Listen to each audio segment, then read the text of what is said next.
President Cyril Ramaphosa has reassured citizens that those responsible for state capture will be punished.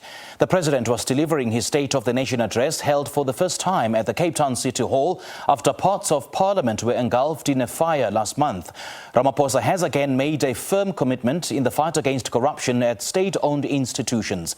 For a discussion on this, we are now joined by political analyst Professor Sethulego Matebesi. Professor, a very good evening to you. Thank you so much for joining us and a warm welcome to The Full View. Hi, good evening, Simpiwe, and good evening to South Africans.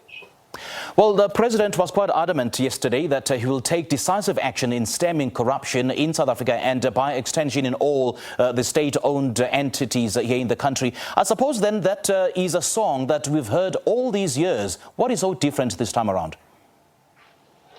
Definitely nothing different, but one thing that stood out for me in terms of the fight against crime, it's definitely that, for me, it seems as if, like all other presidents, there has been talk about the fight against crime, the fight against corruption. But the fact of the matter is more than 70 billion of public funds is still unaccounted. And that simply means that you can't find any evidence of where that money went to. That, for me, is unacceptable. The question is, why are we waiting? Do we want to create another commission of inquiry, another investigative unit?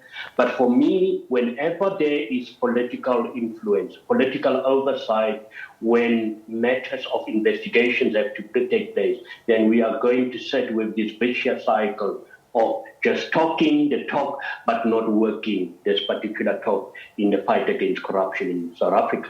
I suppose it's fairly simple. Get the paper trail, get those who are responsible in malfeasance and financial mishandling of state coffers to account, get them to task, get them to jail. And I mean, what needs to be done? Because the independent investigation, well, I suppose then the Department of, the NPA is now poised to deliver on its crucial mandate of ensuring that those public officials are held to account. What needs to be done then?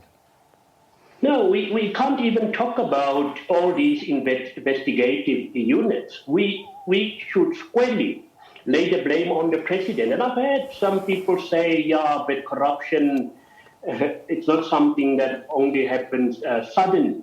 But we should never, ever try to equate what happened in the past with what is currently happening. Corruption is corruption. And at the end of the day, for me, the basics have to happen.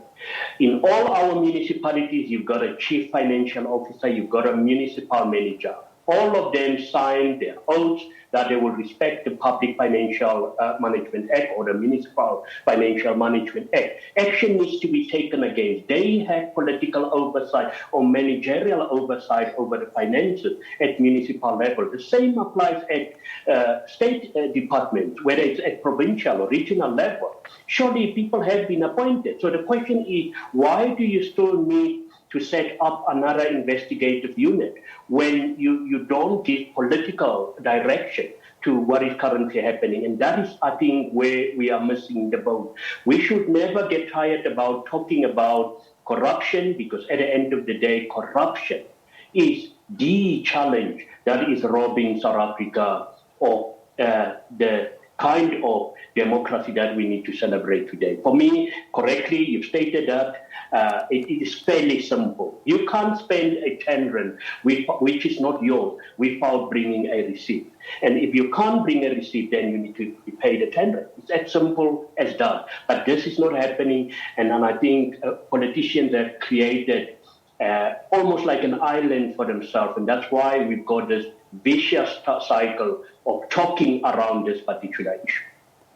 Well, Professor, it's often said that those who are in power and those who've been found with their hands in the cookie jar may use that particular power to stifle any kind of investigation that seeks to find the answers with regards to what happened to public coffers. So is it then correct, or, I mean, is it a correct observation to opine that this is just an exercise in futility, I mean, the fight against corruption, because those who are in power and those who hold power may not be in a position to, kickstart investigations into corruption and malfeasance? Yes, definitely. As I stated, we should never get tired. Fortunately for South Africans, ordinary citizens in this country, we've got a vibrant civil society. And wherever our government has been lax, we've seen how civil society came to the fore to pressurize the government to take the necessary action. But there's another problem, another elephant in the room that I think we need to briefly reflect on. And it's this assumption that some of these reports, like the Zondo Commission report and just the July report, will suddenly just get some teeth. That will never happen. Will assume power. No, there need to be political will to implement the findings of these reports. But otherwise, I can even guarantee and tell you, come 2023, we will sit with the same problem because of the very same problem where we've got politicians, as you've correctly stated, who are trying to stifle this particular process of fighting against corruption or dealing with those who are involved in corruption. The fact of the matter is South Africans have been very clear about this thing, that enough is enough. You've just mentioned the Zondo Commission, which is one of the most expensive in the country's history. And I suppose then we need to start questioning the efficacy of such commissions. And can you just, and also pinpoint an individual or a politician who is behind bars as a result of any commission that found him guilty? Yeah, very difficult to respond to that question. But fact of the matter is, out of all the commissions of inquiries that we had post-apartheid in South Africa, the Zondo Commission for me stands out. And I know people will have different opinions. Already there's been consequences. And what we know, I don't think we would have known what happens. We've always had, opinions, perceptions of what is happening with our political leaders, the engagement with the private sector. But fact of the matter is the Zondo Commission gave us almost like a reflection on what has been happening. And remember, we're just 2 years away from 30 years of democracy, and perhaps this will lay the foundation for the future. And that's why I strongly believe that these reports and the July unrest reports gives us a template to hold the president to his word, to see to what extent he's going to deal with that. And I know he can't do that on his own, and we've already seen how he himself has been stifled by the intra-political battles within the African National Congress. It's going to be very difficult for the president. But one thing that he can do so that history does not judge him harshly is at least to put the interest of South Africans first, and rather than having political aspirations or ambition and narrow party interest. All right, Professor Matebesi, great chatting to you. Thank you so much for sharing your analysis and your thoughts with us.